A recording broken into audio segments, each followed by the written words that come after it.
Drama bin drama, Arab drama, ole drama, side drama, yote pamoja. Yeah. Folks, I have a real treat for you today. This week, we mark 39 years since a very curious and game-changing event unfolded in our country, the 1982 coup attempt. And until now, there's been very little information in the public domain as to what really happened. On my show today, which is the culmination of gathering information for years, because people have always been bothering me, asking me to do a video on the 1982 coup. Now, finally, I have something that will just blow your mind. An analysis that is deeper than any other that has ever been done on this topic, and very, very revealing, and packed with information. Moto kuliko pasi ya makaa. Oh yes, and that's no exaggeration. You will even hear on this show the voice of Ikolomani, bullfighter, Boni Khalwale, involved in a plot to overthrow the government of Kenya. Oh yes. And above all, you will come out of my show today with a lot more clarity on what may have happened, what may have really happened on August 1st, 1982, 39 years ago, but still impacts our politics and our country today, even as I speak. That is why it's so important. Karibu sana and enjoy.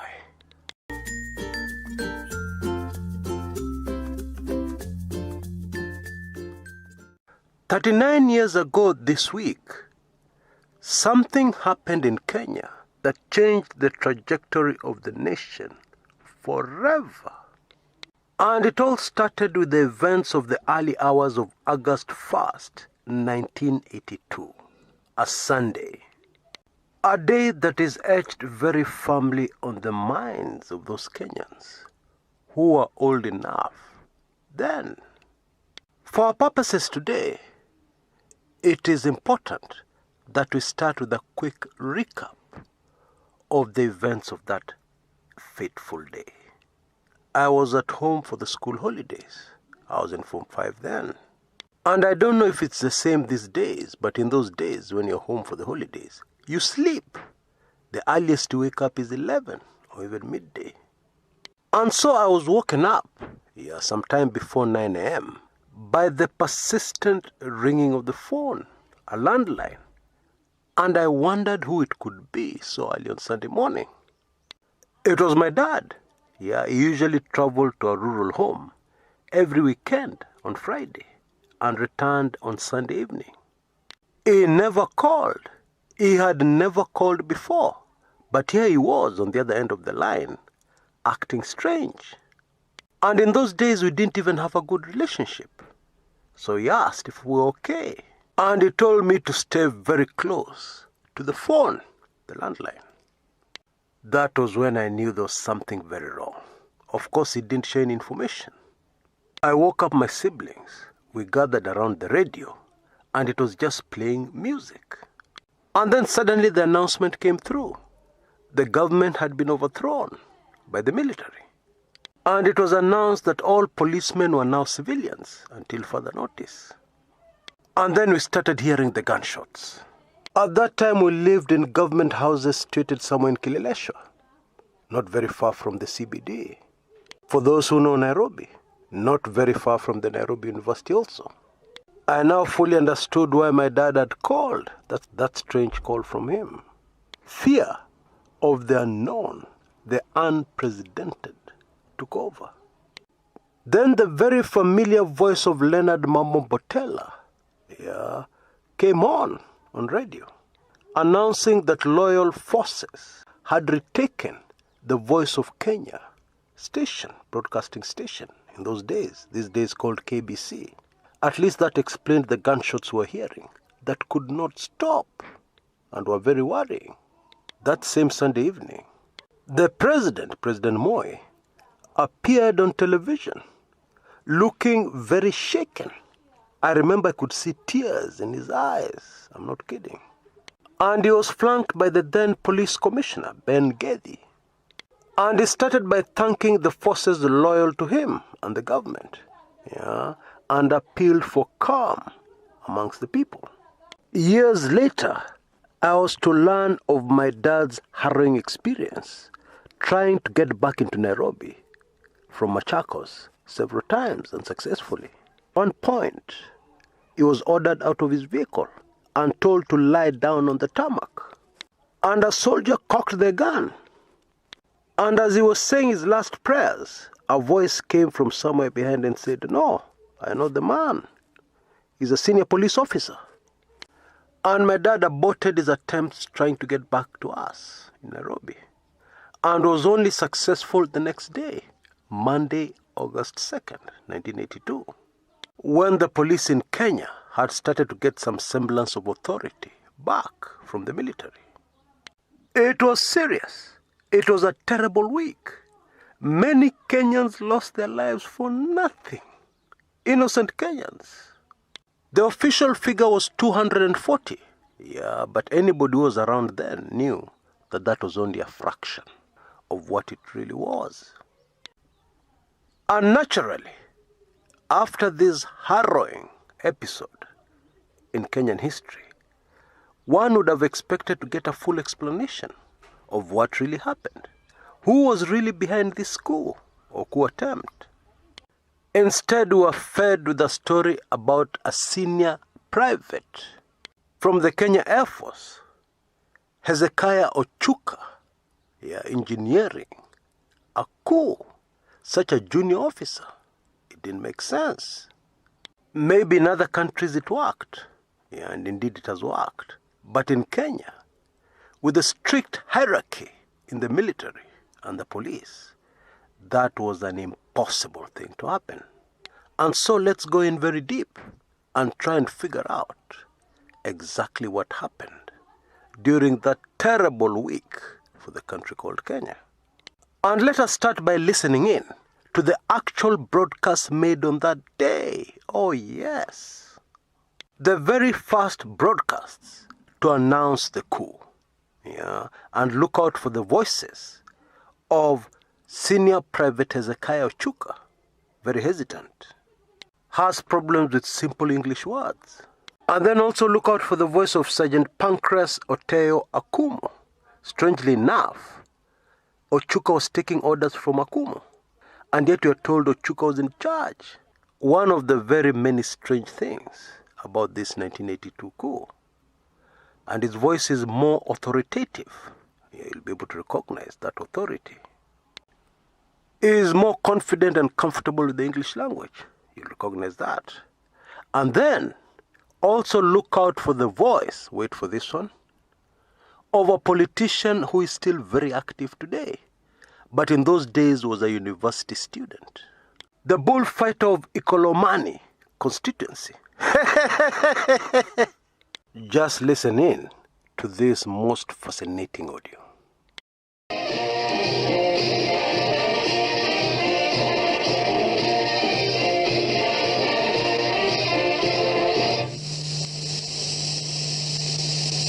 This is the voice of Kenya, Nairobi. Time now is 12 minutes past 6. You are hereby informed that everybody is requested to stay at home. There should be no movement in town. The government has now been taken over by the military until further notice. There should be no movement of persons or vehicles from one place to another. The police should now assume their role of civilian until further notice.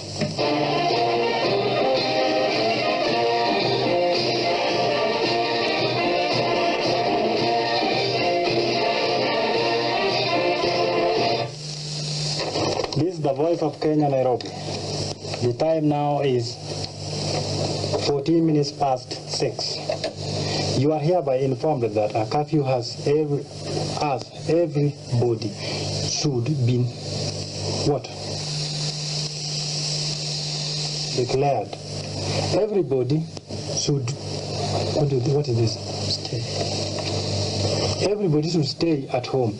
There should be no movement in town. The government has now been taken over by the military until further notice. There should be no movement of persons or vehicles from one place to another. The police should now assume the role of civilian until further notice. A warning. The government has been taken by a very, very, very powerful group supported by the people, wananchi wenyewe na wanajeshi wote. Kwa hivyo, wherever you are, cooperate or you blame yourself. Thank you. Voice of Kenya. My dear countrymen, here is an announcement.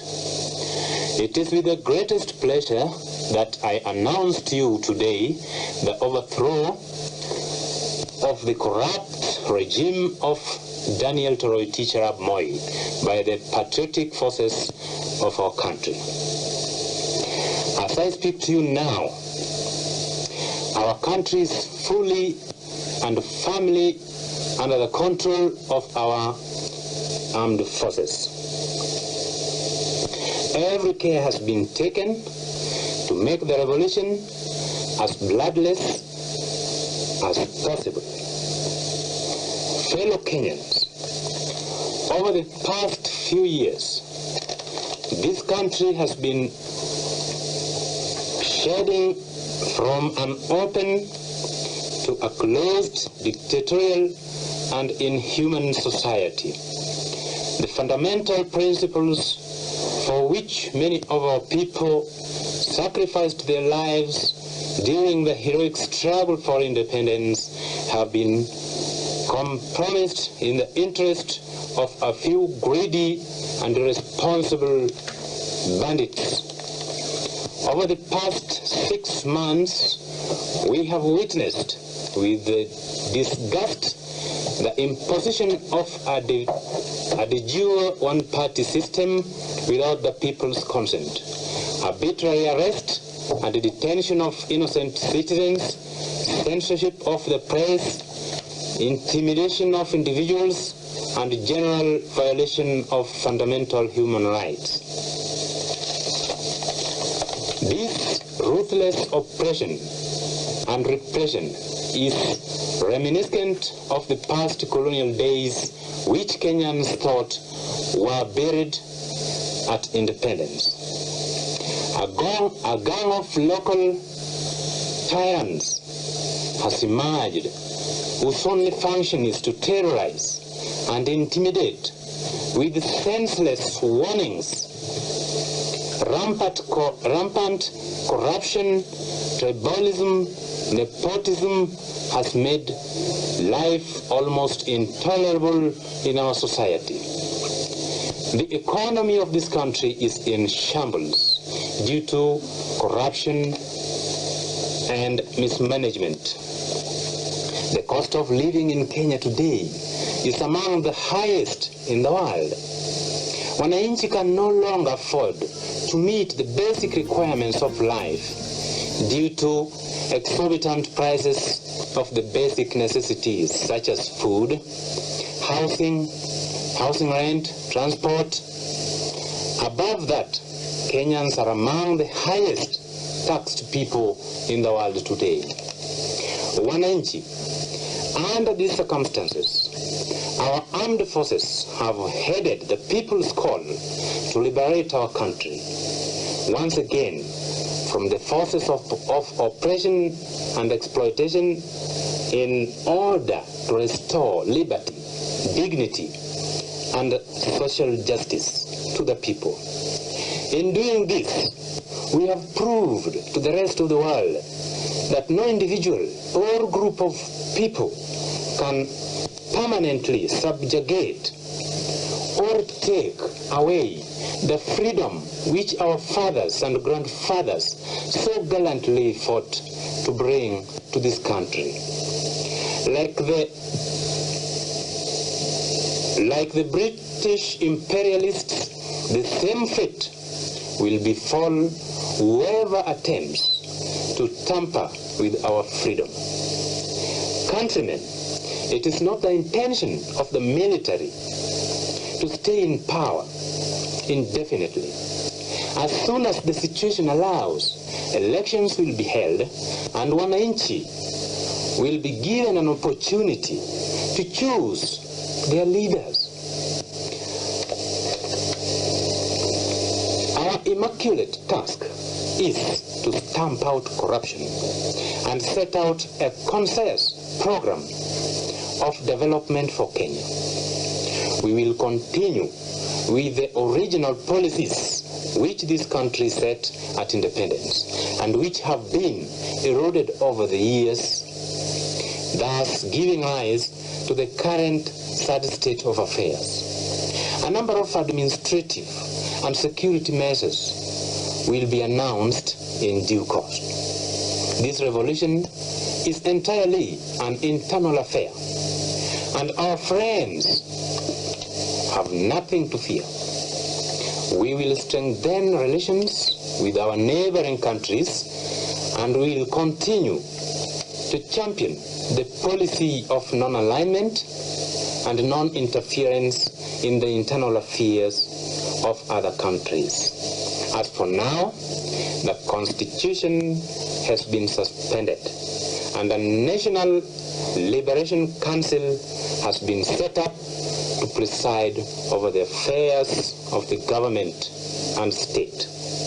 All the detainees and political prisoners are released forthwith with immediate effect.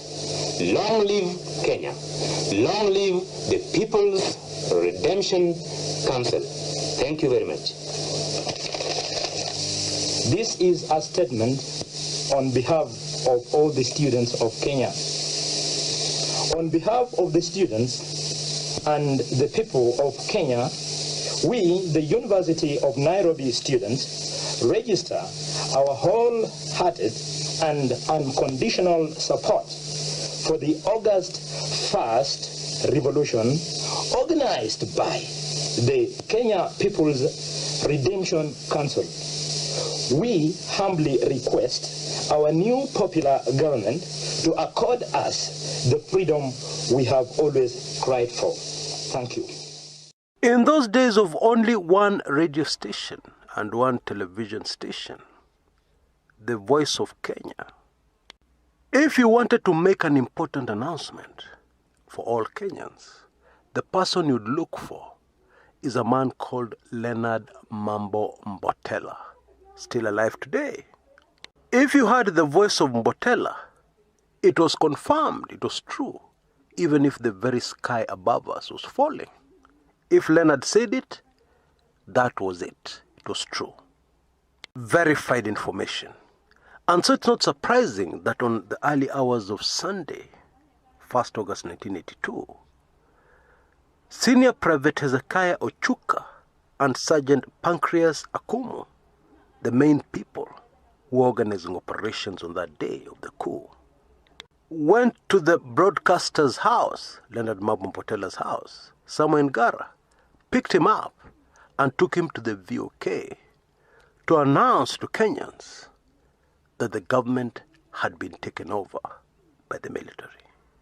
But shortly after he finished making this announcement, the VOK was under attack from troops loyal to the government and President Moi.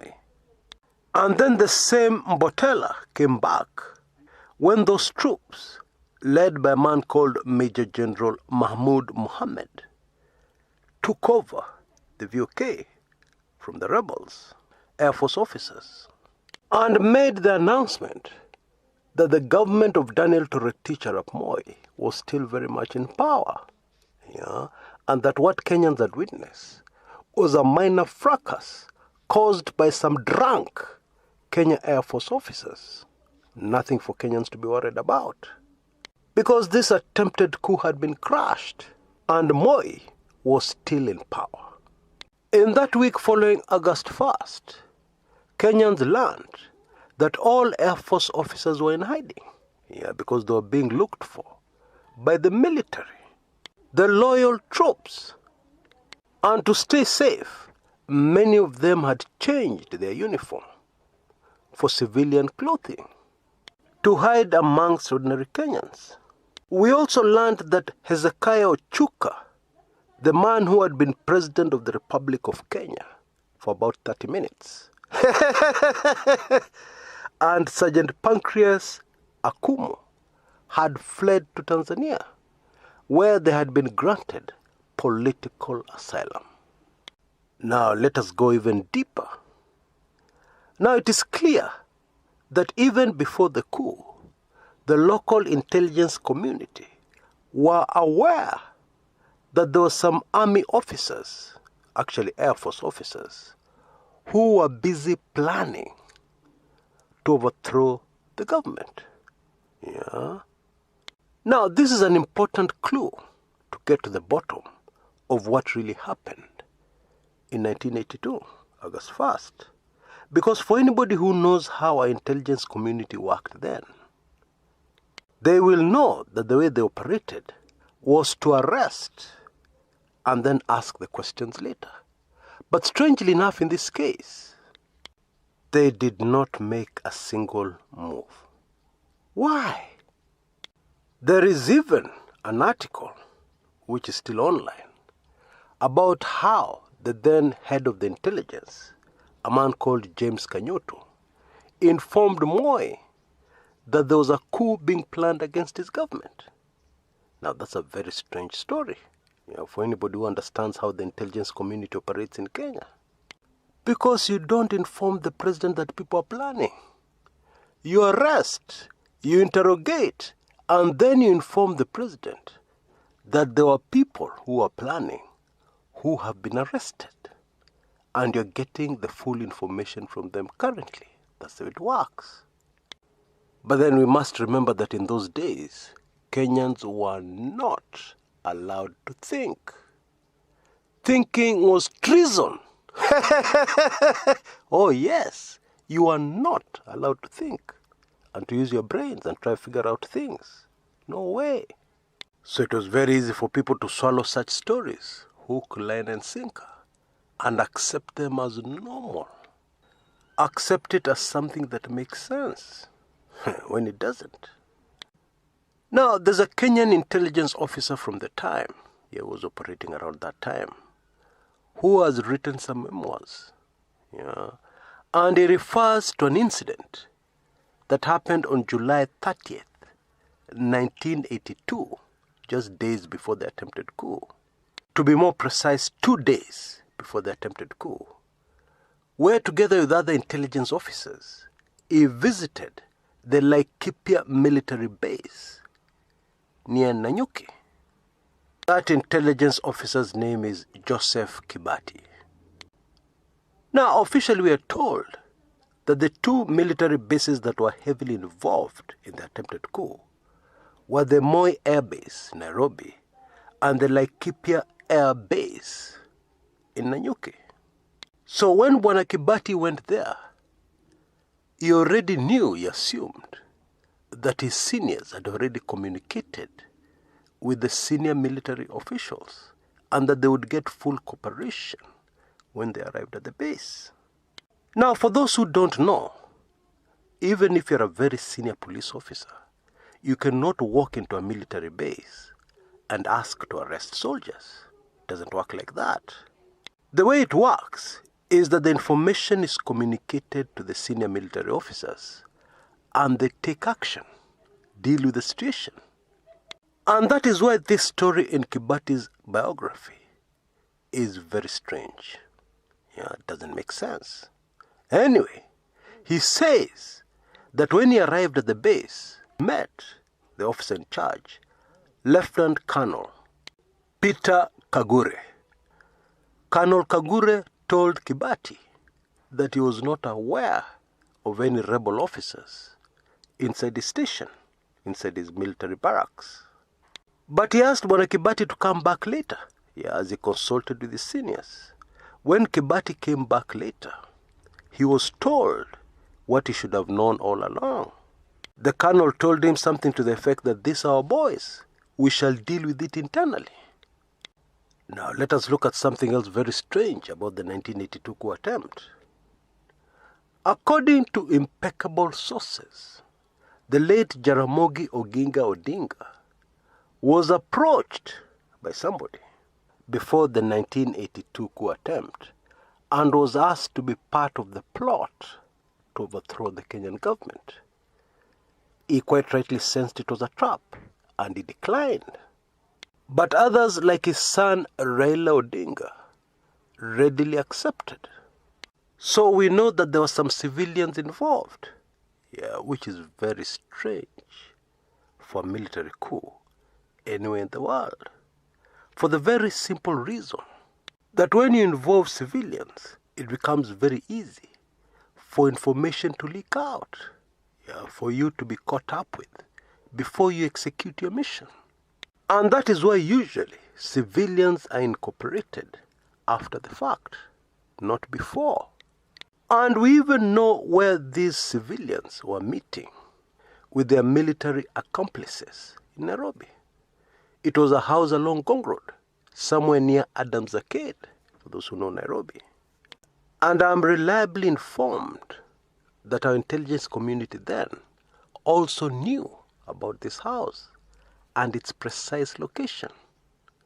But again, no action was taken. Why? Something else that people have never talked about. Anywhere in the world, it is impossible for a junior officer, even a senior officer, of another military base to casually walk into another military base that is not theirs and start talking to the officers there. It doesn't work like that. And yet we are told that Bwana Ochuka walked into several other military bases to recruit people into his plot, into his coup plot. In fact, in court documents, in the trial of Senior Private Hezekiah Ochuka, we are told that Ochuka even walked into the very sensitive, highly sensitive 81st Tank Battalion in Lanet, and talked to people there, recruited some officers, very junior officers, whose instructions were to take over Nakuru immediately. The coup is announced, take over Nakuru town. Now, for those who don't know, before those tanks move anywhere, you need senior officers, very senior officers, to do a lot of things, not just give orders, to also do other physical things for those tanks to come out. And so we can comfortably write off this particular part of the evidence as a fairy tale from Wonderland.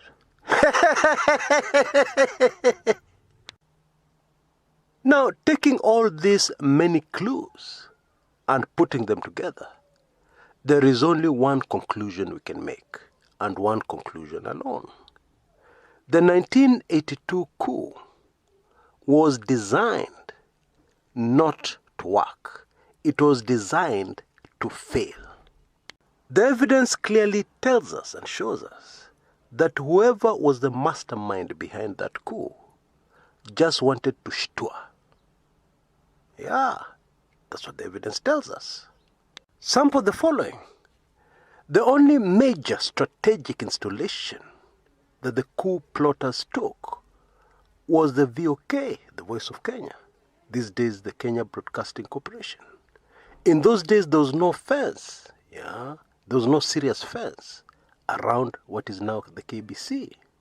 It was very easy just to walk in. So you can imagine the situation whereby the only strategic place they have taken, the VOK, is not heavily guarded. The alleged leaders of the coup are walking in and out of it as they please, going to town to loot and then coming back. Oh yes, they were looting shops.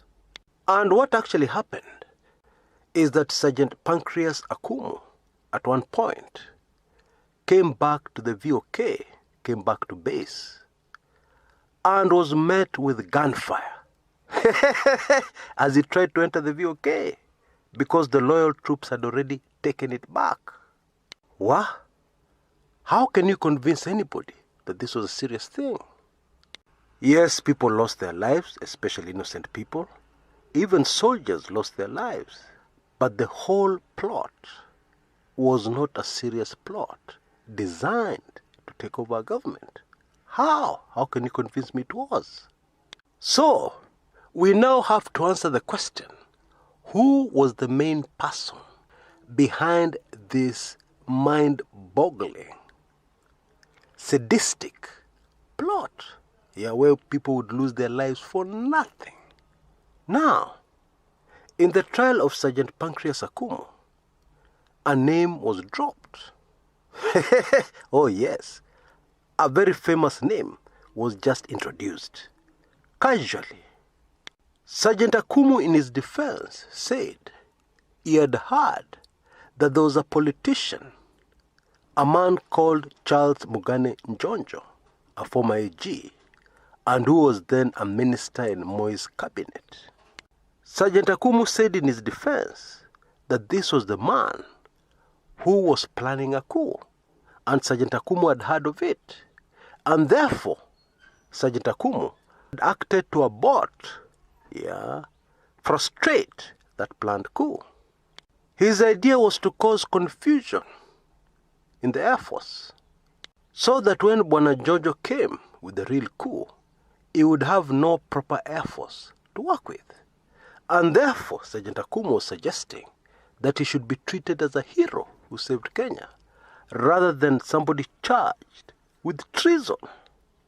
The prosecution laughed off this defense and warned the sergeant to stop spoiling the name of a respected Kenyan politician, dragging them in the mud when there was absolutely zero evidence of their involvement in a so-called planned coup. Now, for years, many Kenyans believed that it was Njonjo who was behind the coup, the real power behind that attempted coup. Charles Mugane Njonjo himself has strongly denied the claim, despite the fact that shortly after that coup attempt, there was a commission of inquiry whose main subject was Charles Mugane Njonjo. And that commission of inquiry presented a lot of evidence that they claimed suggested that Njonjo had committed treason, was actually working against the very government he was bang in the middle of.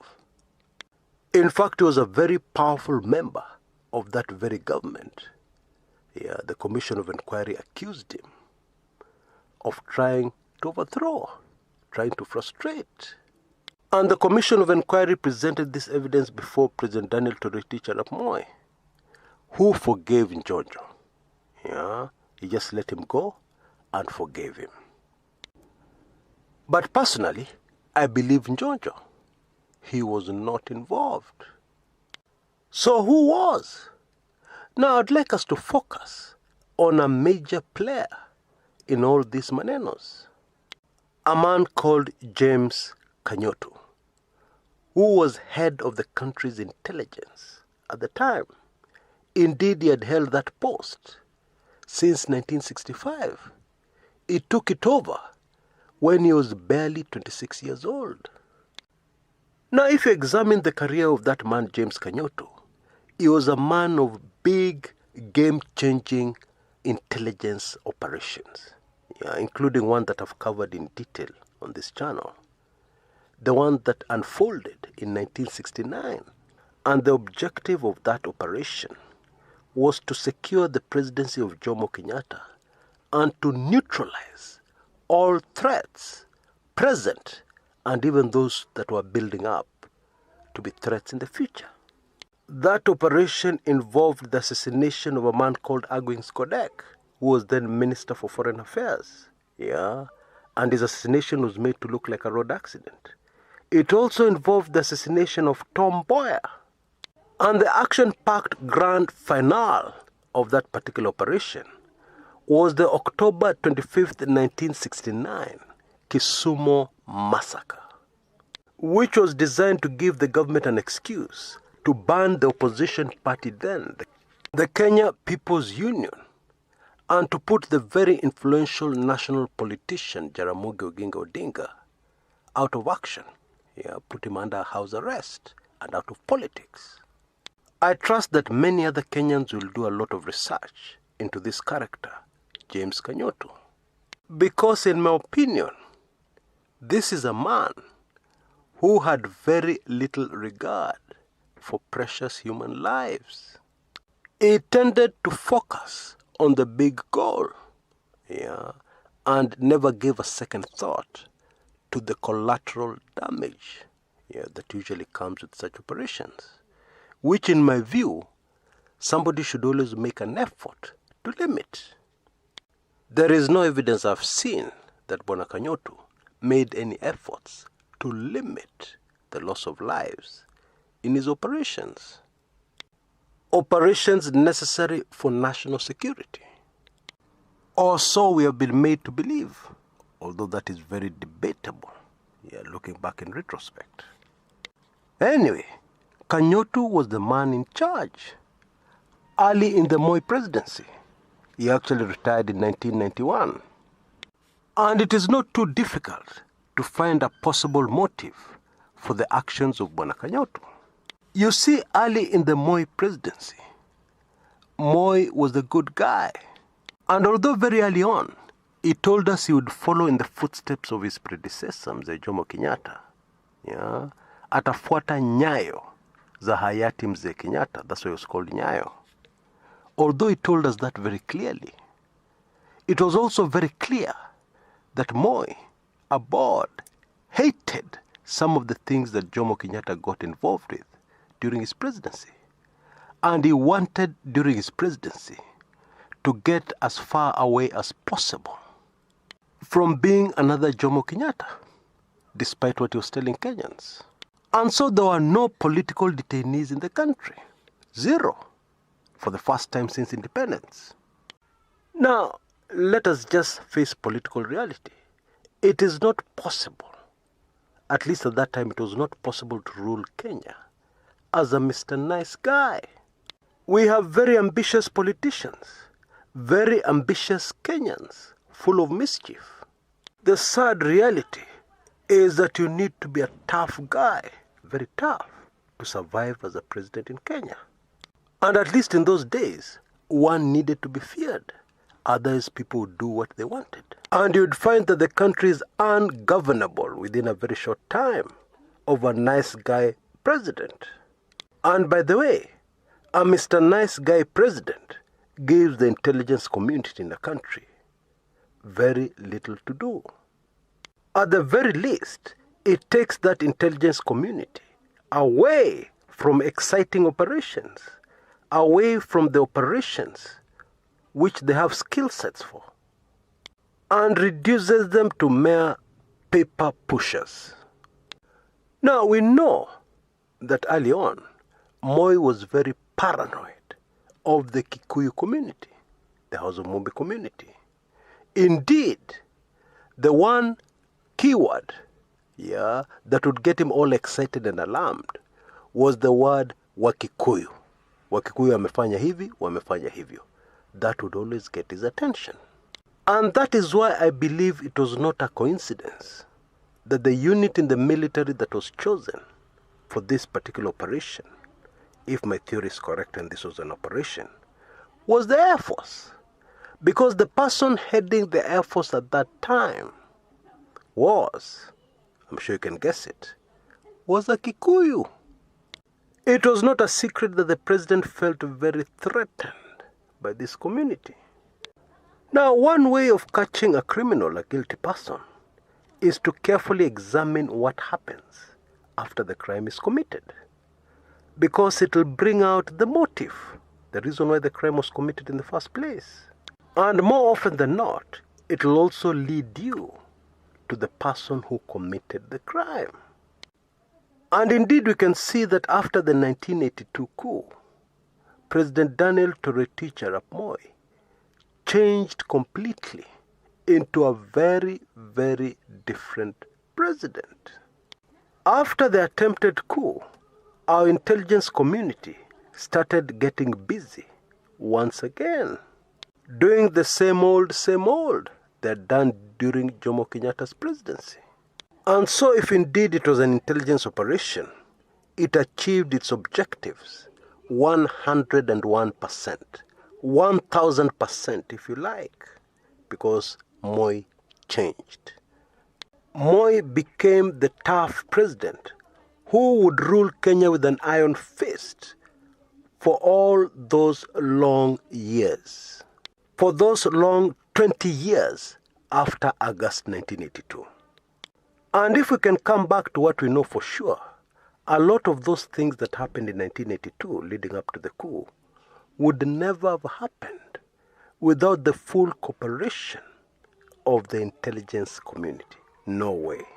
In my opinion, going forward, one day in the future, we should have a full, intensive inquiry into what really happened on August 1st, 1982, and bring to book those who are still alive who were involved in this operation that ended up hurting Kenyans so much.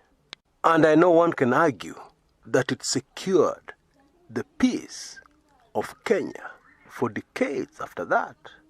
One can argue, had it not been done like that, Kenya may have ended up in a real mess, maybe even in a real military coup. I'm very much aware of such an argument, but I don't agree. There are many ways of skinning a cat. There are many options one could have used to solve a problem that they saw was important for the country then. Now, in case you're looking for this kind of inside information, inside thorough analysis on Kenyan politics, I would highly recommend my weekly intelligence briefings.